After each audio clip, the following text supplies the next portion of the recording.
What is up, everybody? Solo Double G show here today. This is going to run on our YouTube channel as well as on our Fight Game Media Network free feed.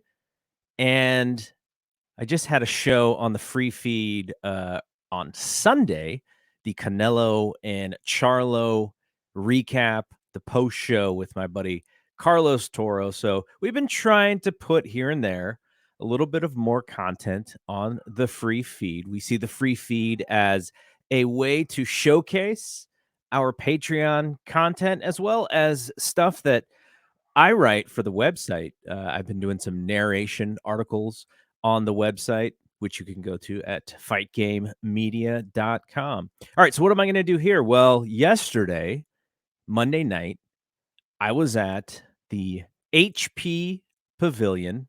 Wait, is it the HP Pavilion? No, the HP Pavilion is the old name. The San Jose Arena was the old name. The Shark Tank, where the San Jose Sharks play, the SAP Center is what it is called. I was there with Jeremy Finestone from this very website and YouTube channel and podcast network. We were the guests of just a great human, Ben Cruz. He is the host of Wednesday Worldwide on the Ringer Wrestling Network. You can listen to Ben and Brian Waters. Shout out to those guys. Brian Waters has been on a version of one of my shows before, and would love to bring him back as well.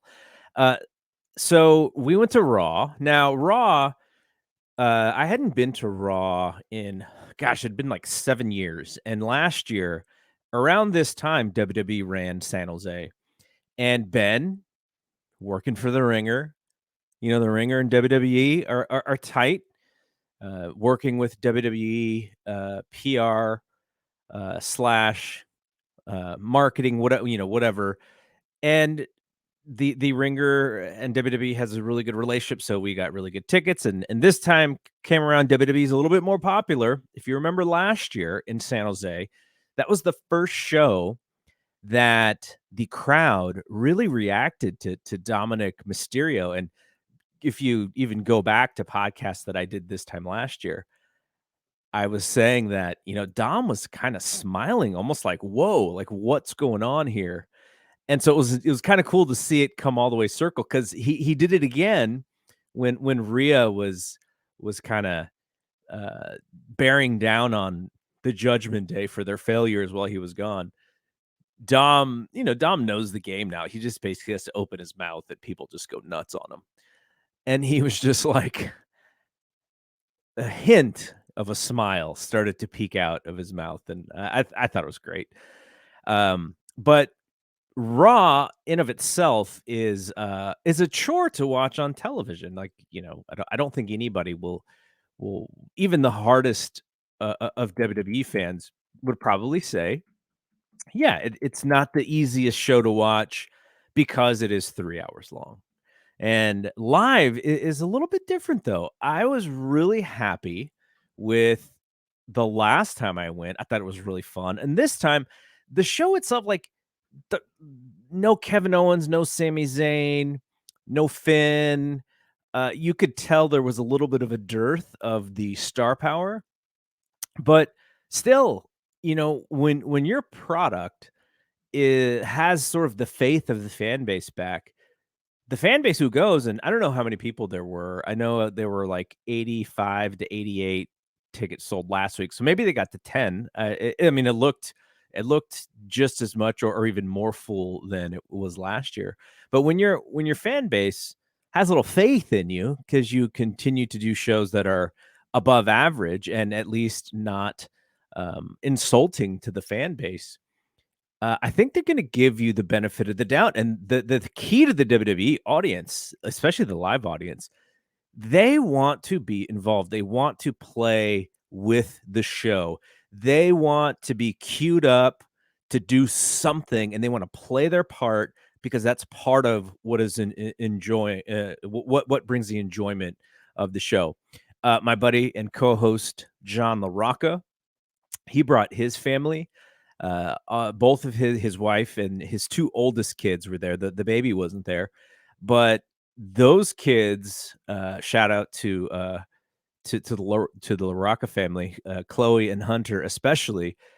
They're little, so if you've ever had any kids and you know what it's like when little kids and wrestling, like when my boys were small, you know, they were fired up for everything wrestling involved, and then, they got to a point of, like, I would say, 11, 12, 13, and by then they were kinda like, we're following basketball. My youngest, he follows UFC closer than he follows wrestling. So, like, they're this perfect age of, between like 5 and 10 is great for wrestling. So it was awesome to see Chloe and Hunter at the show. But anyways, back to the point, which is this live Raw. They do such a better job of getting the fans involved inside the arena. Cause I can remember going to Raw, we're talking like 2015 or something. I was so bored. Like, a segment on TV would end, they would go to commercial, and the arena would go dark, and you're just waiting for, like, 2 minutes. Now, it's so much better because there's gonna be a video playing, and there's a segment going out before commercial, so you hear the sound, you turn around, you see the big screen, and then they're in commercial, and then there's something else playing on the big screen that may not be entirely connected to the show, but it may be like if you're at a basketball game and the kiss cam, and that thing isn't just to get people to kiss, it's to get fans excited for something while there's a timeout going on the game. And they're showing clips of attitude era stuff. They're getting little kids dancing. Ben, who invited us, he invited another friend who had a this kid was probably like 5, 4 or 5, and there was like a dance contest, and this child just went on. He was on fire, and so the camera was just on him, like, couldn't get off of this kid. He was dancing, in such a fun and fast, fashion. So, stuff like that, it really makes that in the arena experience better, and this is something that AEW really, really needs to learn from, because I've been to I've been to way more AEW shows than I've been to WWE shows in the last 4 years since AEW debuted. And for Dynamite, they're not always running the top NBA arenas. So that's where you get the big screen, and you sort of make sure that in arena experience delivers. But there are shows where, go commercial, and fans are just like, "All right, now what do we do?" Now, it's also great if you're with good company, like Jeremy and I and Ben, we're just, talking about stuff that's going on, and, we don't get to see each other in person all that much, so you're catching up, and so, there are moments where I didn't even really pay attention to what was going on there in the ring, because 'cause we're just having fun. It's like, that's what is awesome to be at a live event, is you're with people you enjoy, you're communicating, and so that just made that Raw experience live. Shout out to the San Jose crowd. San Jose has been getting major WWE shows since, I want to say, 1993 was when the current version of the SAP Center had opened up, and one of the first events was a WWE show. People who live in this area, they kept their ticket from that first house show, and it's like a moment. I see a few people on Instagram every year talking about that, about that first WWE show. So, uh, we got to see DIY get back together, and I guess on the live version, the live TV version, they missed the sort of the finish with the double knee or whatever, and so it like goes off the air right at the climax of the show. It is on if you are on Instagram. Uh, I will uh, I will show you our Instagram page here for those watching on video. If you are on Instagram, if you go to Fight Game Media on Instagram, we put up a bunch of reels from the show, and the one that's gotten the most, well, two of them have gotten a pretty good amount. One of them was after the cameras went off air. Cody came out and did a little segment basically saving DIY from attack. Uh, and then the one before that is actually when Johnny Gargano comes out to save his buddy here. And let's see, I wonder if this will play. Yeah, I think you could probably see it's a little bit might be a little bit small, but anyway, as Gargano and Ciampa are doing business here, you could see a nice little hug at the end here. I'm not going to play the whole thing, but for those watching on video, you can kind of see what great seats we had and the incredible angle for this moment that we had on the video.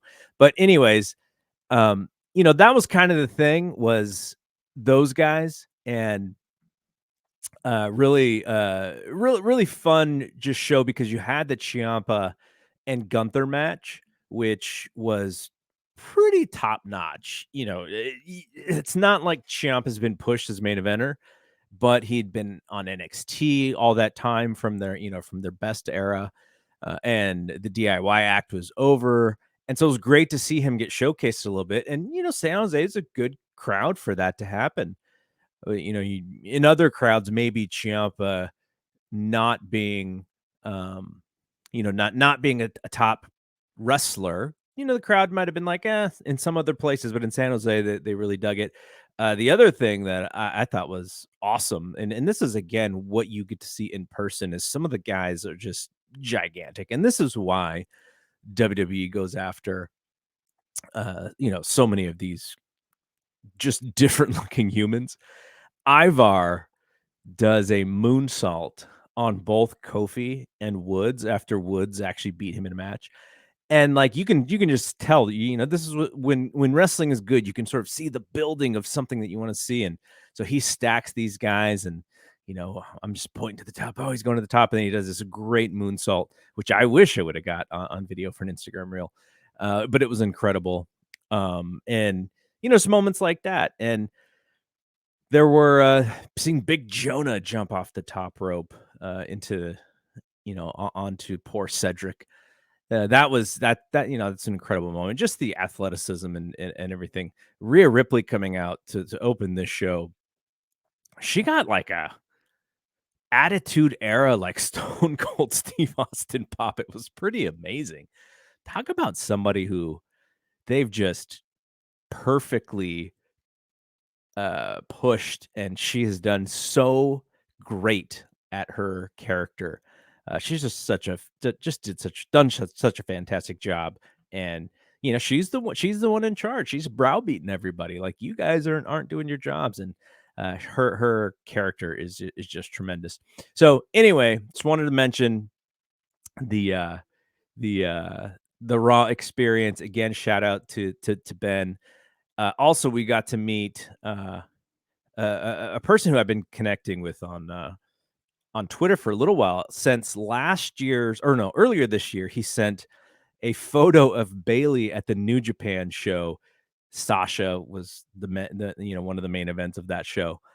And so Bailey's kind of hidden until he found her and he took a picture of her. And I think he sent it to Sean Ross Sapp, and it went a little viral of Bailey being at the show. His name is, I believe the pronunciation is Rahav. And so he lives in the Bay Area too. And I've been trying to get him to, come to some of the events that we get to go to, but he's living life too. He's told me he's going to Royal Rumble, and he's going to WrestleMania, and he's going to all these AEW shows. He's going to be in LA. And so he's having time of his life. So it was great to meet him. And then I got to meet Ramon from 2K. I think he works on the wrestling game and possibly some of the other games. I wanted to say PGA Tour, but I wasn't sure. And then Al, who I believe he said he does PR for 2K.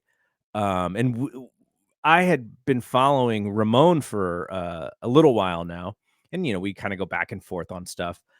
And they were literally in my row the whole time because I saw Ramon tweet something out on Twitter, and I was like, "Dude, where are you? Like, you look pretty close to us." And we realized because we'd never met in person, we'd realized that we were just in the same row. So, Raw was fun.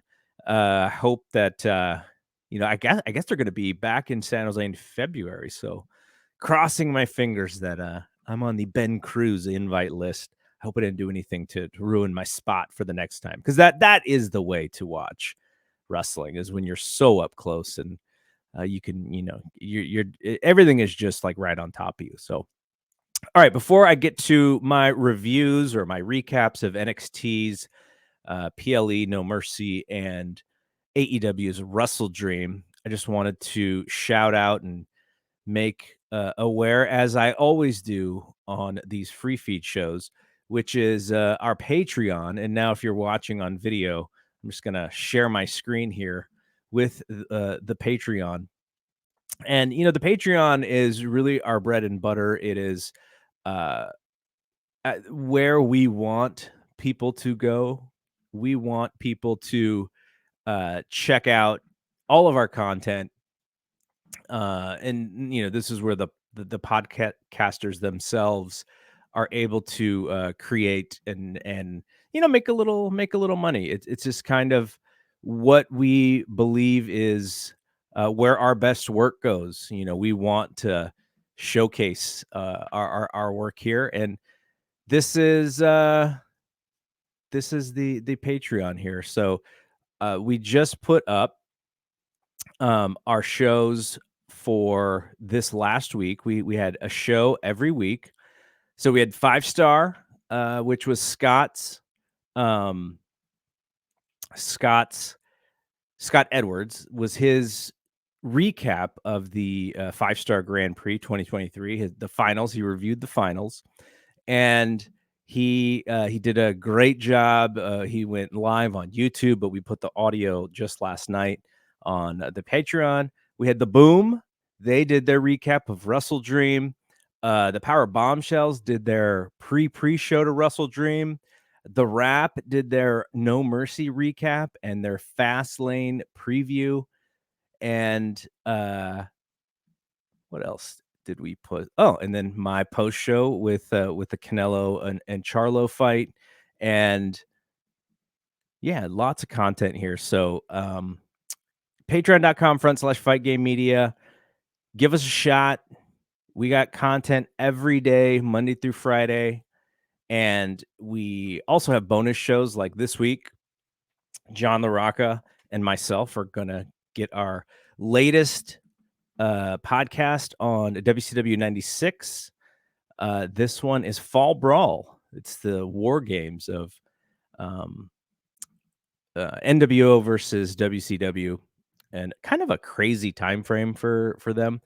And also, I'm going to do another bonus show with my buddy Kyle Ross, aka the Boss, and Liam O'Rourke, who wrote the Crazy Like a Fox, the Brian Pillman book. They have a podcast called Squared Circle Gazette, and they are going deep, deep, deep into the early 90s of WWE, and I loved that show. It is a deep dive, and it's a long listen, so I have to sort of make sure that all the other stuff that I'm listening to is caught up so I can listen to them. I mean, it's all evergreen, but anyways, so it doesn't really matter when you listen. But I'm going to bring them on. We're going to talk about that time frame in WWE. So if you like the old school content, if that's fun for you to look back on, that will be up, I believe, this upcoming weekend. So patreon.com/fight game media. You'll see that bonus show. If I can get video, I will also put that in the video tier. And then for the rest of this week, for Fight Game Media, we have In the Clinch next week, our MMA show. I mean, I'm not next week, tomorrow, our MMA show. Thursday, we'll have, actually, no, Wednesday, we'll have the Dynamite show. Wednesday night, Thursday morning, we'll have the Dynamite show. Paul Fontaine is not going to be there because he's going to be at the Toronto Blue Jays game. He's going to see their playoffs against Minnesota. And so instead, Kevin Neely from the Boom is going to sub for him. So Kevin Neely and Jeff Hawkins on the Dynamite show, and then Scott Edwards for his 5 Star, and then we'll also have the Speaking of Strong Style with Jeremy and Stephen Conway. So that's what the rest of the week looks like. WCW 96 will probably be on Friday. So that's right. Scott Edwards is skipping this week. He will be up next week because he did 2 shows last week. So John and I will take Scott Edwards' place on Friday. And then the bonus show, if possible, will be up on Saturday. And then Keela and Scott Young will be live after Fastlane. I think they will be on YouTube streaming, and then we'll get the audio in the Patreon right after that show is over. Okay, here we go. So my recap on NXT and WrestleDream will probably go. Let's go No Mercy first here. No Mercy was Saturday. No Mercy was a fantastic NXT show. I am, I'm not the biggest NXT fan necessarily. I like the some of the talent, but I had been turned off when they were a little bit too stereotypical with their Asian characters for me earlier this year. So I took some time off, but I'm covering it mostly because they're hot and it's part of the ecosystem. It's part of the zeitgeist for pro wrestling. So wanted to hit a couple of things on NXT. Ilya Dragunov, what a fantastic wrestler. John LaRocca and I on the Fight Game podcast a couple weeks ago, we had this conversation about whether WWE main roster would be interested in bringing him out or bringing him up.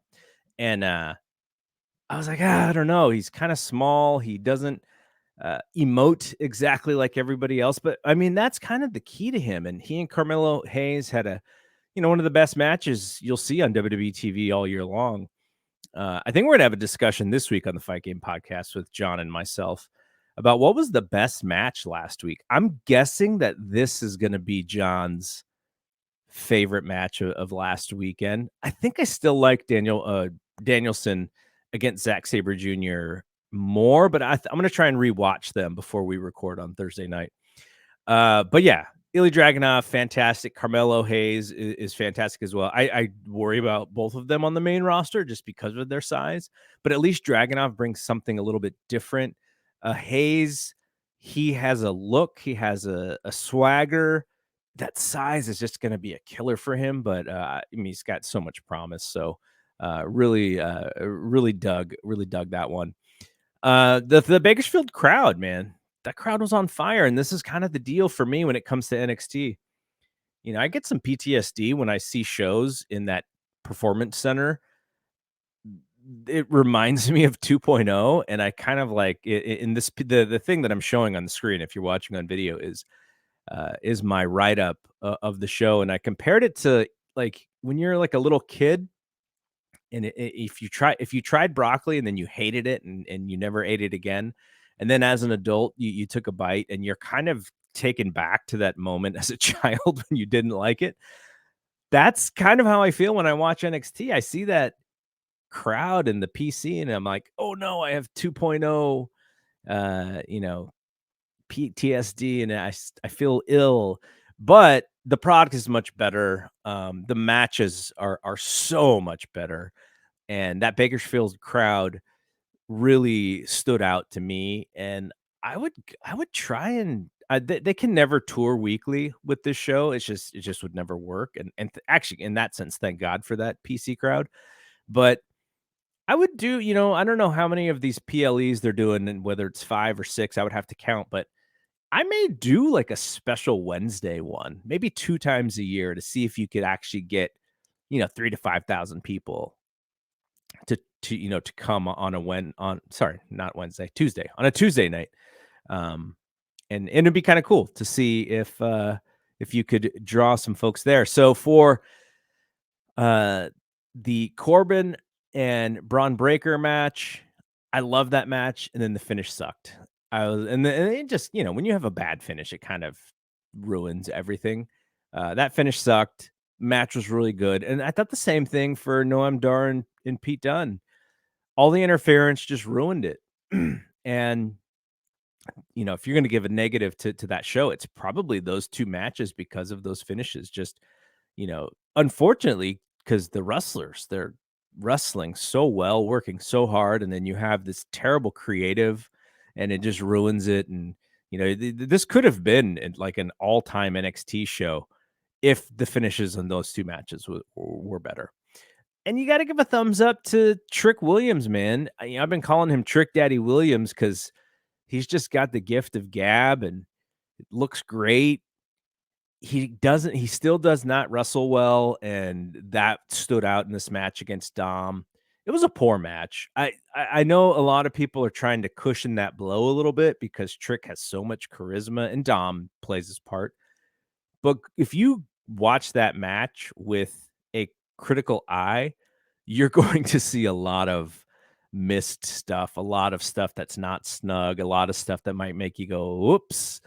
That's what John LaRocca does when we watch wrestling. If someone misses something, John just goes, "Whoops," and he starts laughing. Oh my gosh, I can't imagine watching this match with John on TV. And then Tiffany Stratton. She's going to be amazing. She's already kind of amazing.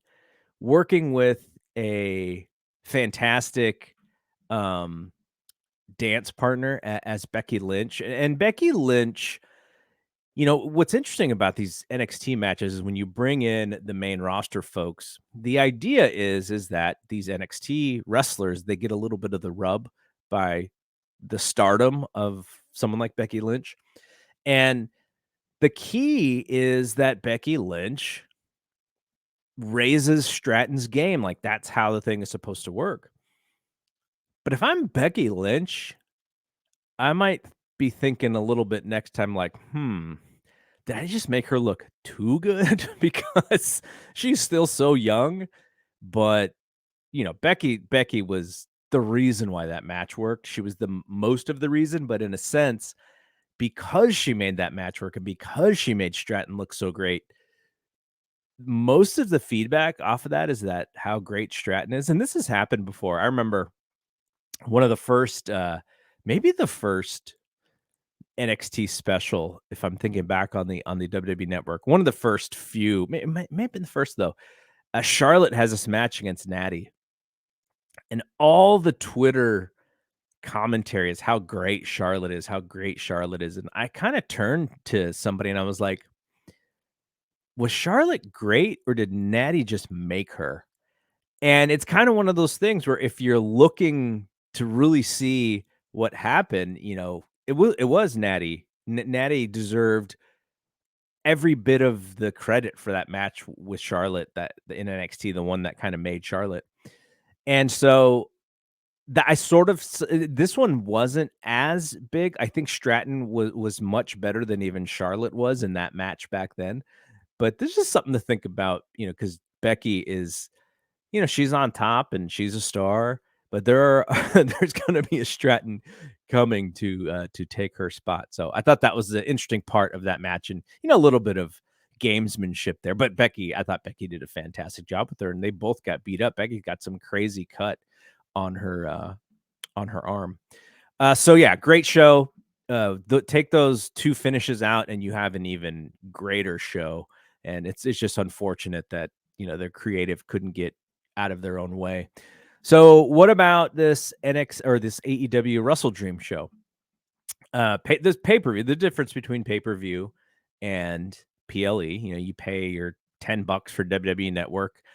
You probably already watching stuff on Peacock, so it feels like it's even less. And I think the thing is that these pay-per-views, and I'll sort of go through this in a little bit with the point that I'm going to make here. But let's start at the top, because the big news is Adam Copeland joining AEW. That was a moment that was heavily rumored, and if you were following a lot of the tea leaves, you may have even expected it, especially when Darby said that his match with Christian was going to be the main event of this show. It made a whole lot of sense for this to be Edge's debut. And it came out to a lot of fanfare. Fans were happy. He looked great. He looks like a star. He is a star. And it's going to be good for AEW, at least in the beginning. And I think the key to this thing is, let's keep him special. Though I already saw that Tony Khan said Copeland is going to be on Dynamite, then he's gonna be on Collision, then he's gonna wrestle on the next Dynamite. So, or he's looks like he's gonna be on a lot, and they're pairing him up with Luchasaurus, which is Christian's gonna be there. So I'm sure there's gonna be a long tease for an eventual TNT battle between Edge and Christian, or Adam and Christian, or maybe Christian drops that belt because it's not really necessary for this program. But my worry is that the fans are gonna get sick of him. Now, because he is in a new company and there's like a new fresh coat of paint, I think he'll have some run here. But if you go back to his recent WWE run, I mean, it's not a failure, of course. He was still promoted as a star and he still had good matches, but he got tired. He got tired quickly. I thought he was even a little old. But he turned heel, went with the Judgment Day, decided he didn't like the creative of where they were going with the Judgment Day, got kicked out of the Judgment Day, and then the Judgment Day takes off. The Judgment Day without Edge is so much better than they were with Edge. I'm also historically not a fan of those soliloquy promos that he does, where he's talking about grit and he's talking about how hard he works and not everyone works that hard. Like that stuff, there's a point to it, but it's actually heel stuff coming from an old guy wrestling younger guys. And I think if they want him to eventually turn heel, they could really dial that stuff up. But I would not do that, because this company AEW is younger. The fan base is younger than WWE, at least the people who watch. So I would say less is more with the soliloquy promos and the grit stuff. But at least for the immediate future, it's a great signing for them, I think. Though Tony Khan had mentioned the new era thing. So does that mean CM Punk was the old era and Edge is the new era? I guess maybe. I don't know, or maybe there's other things coming. The Mercedes is also heavily rumored to come in, so maybe that's going to be part of the new era of AEW. But it's just kind of weird that the new era led by this 50-year-old guy Edge. Some of the other things from that show, Christian's heel work was tremendous. I am not a fan of the dead dad stuff or hitting on people's moms, especially when, Nick Wayne doesn't do anything about it. It's just like, come on, dude. I thought the Nick Wayne heel turn was, yeah, it was shocking for that audience, but it's kind of lame because he's not over in any way. So you lose the effect of what it could be if he was over. But just Christian himself, is this the best Christian that we've ever seen? I wrote in my write up on the website that he was more famous during the Attitude Era. He was more athletic during his run in the 2010s when he was up, for WWE Championship matches. And then he went to Impact or TNA. I don't know. Were they TNA at that point? Maybe they were already Impact. And he was probably wrestling at a higher level, and he doesn't need to do that now because his style is so perfect for him. He might be the best. Like if we're just saying, the best work of his career, it may be right now. And, that's amazing because he has been around since 1997 in the public wrestling public eye. So great job on Christian, or for Christian. I was a little down on the MJF comedy. I get it. I understood why people loved it. I also understood why people didn't love it. And my buddy JD Oliva called it pro wrestling's Rorschach test, meaning if you like that about wrestling, you probably liked it, and if you don't like that about wrestling, you probably didn't like it. And I leaned on not liking it, but I also understand it because MJF and Adam Cole, they've kind of gone into this comedy best friends brochachos thing, and it's super corny, but it's meant to be super corny. It's meant to be a little low common denominator because you just want as many people who sort of see the goofy stuff and can get a kick out of it to dig it. There's some highbrow people, and I don't I guess you'd probably throw me in that category, who are like, yeah, it's fine, but they could also be doing other things that may be a little bit more high quality. But again, if you're trying to gather this casual or this, you know, maybe lapsed fan base who's into this stuff, then it's probably good, and they're showing that it's actually working. They're very popular. The rating segments do well. They're selling tons of merch, so it's the right thing. But my main problem was they were promoting this team, the Righteous, and as getting these ROH title shots, tag title shots, and MJF just made these guys look like geeks. And he didn't need to sell for them like I wrote that they were the second coming of the Road Warriors, but it's a 2-on-1 match. He easily outsmarts these guys, and he just killed them dead. I thought, like, can you treat the Righteous as a competitive tag team any longer after what MJF did to them? No, they're forever known as the losers of a handicap match in which one of the team members' heads went into the other team member's ass.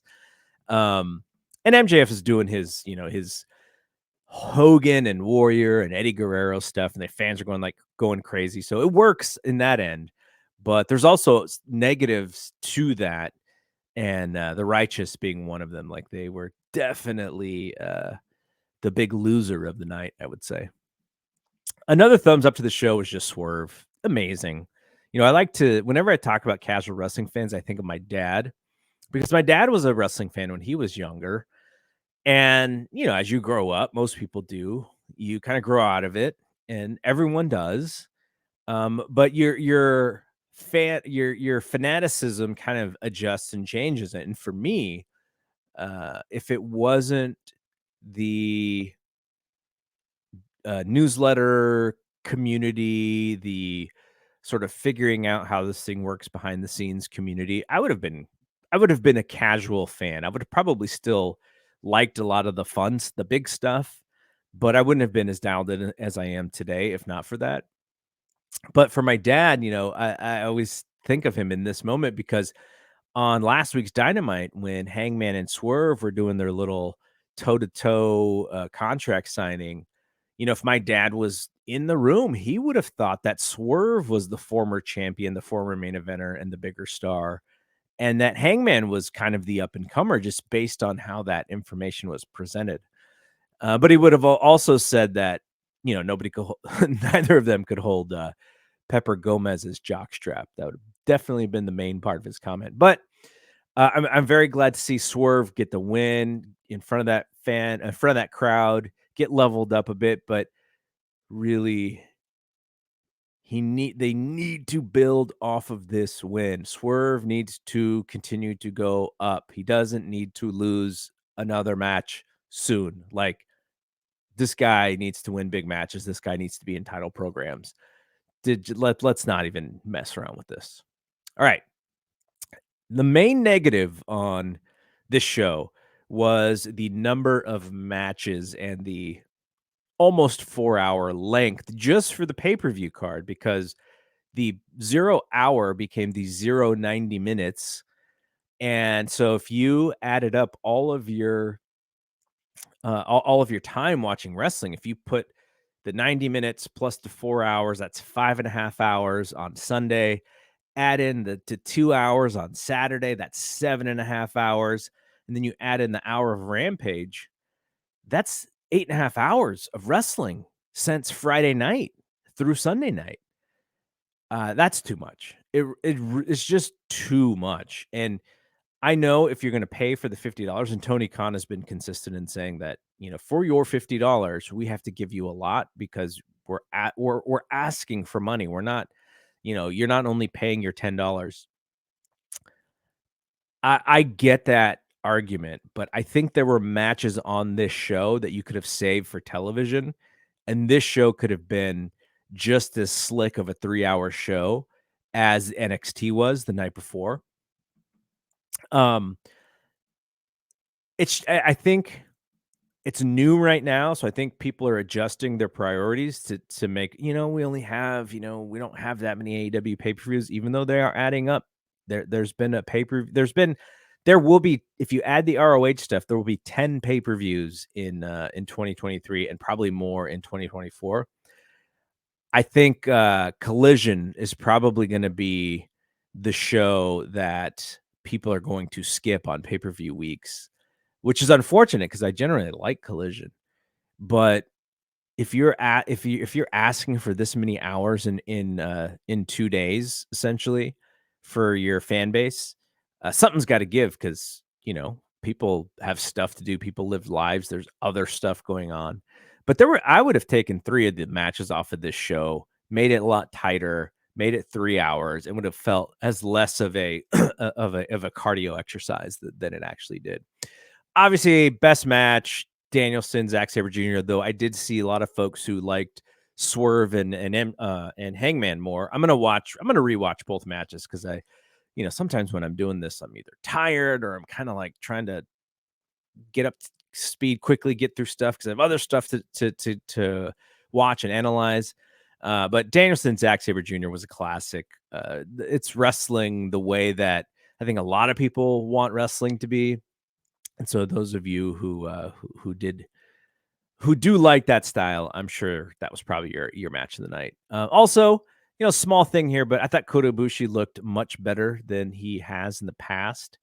And they had that little spot for him where he went 1-on-3 and he dominated that. And so he looked better. He doesn't look like Kota Ibushi anymore or Kota Ibushi of like 3 years ago.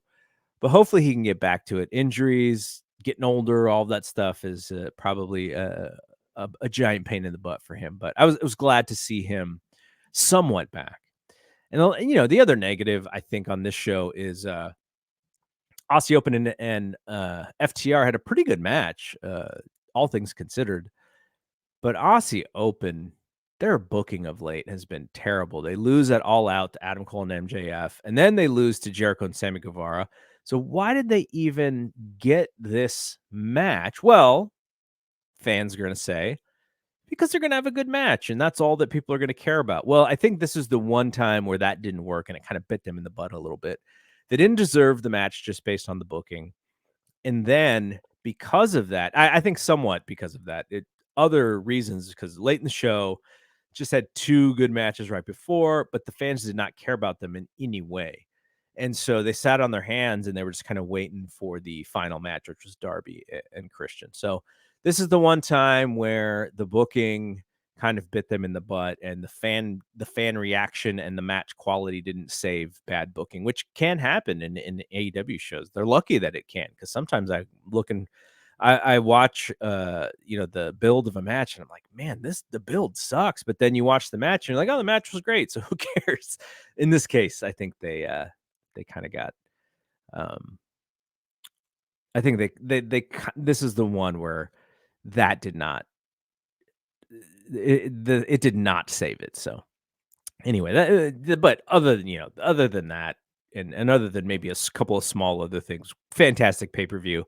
On Fight Game Podcast, like I said, John and I will probably try and figure out what we thought was the best match of the weekend, and then we'll do some other stuff. But hopefully, you check out the Patreon, check out the website fightgamemedia.com, and yeah, just hope you enjoy this little freebie on our free network, the free podcast network, Double G show, free Double G show. And I just had some thoughts, wanted to get them out, and thought, this would be the best place to do it. So, all right, that is it from here. Check us out, fightgamemedia.com, patreon.com/fightgamemedia, and also this network, this podcast feed, which we still put a couple of things in every week. So, all right. Thanks to all for watching. Thanks to all for listening.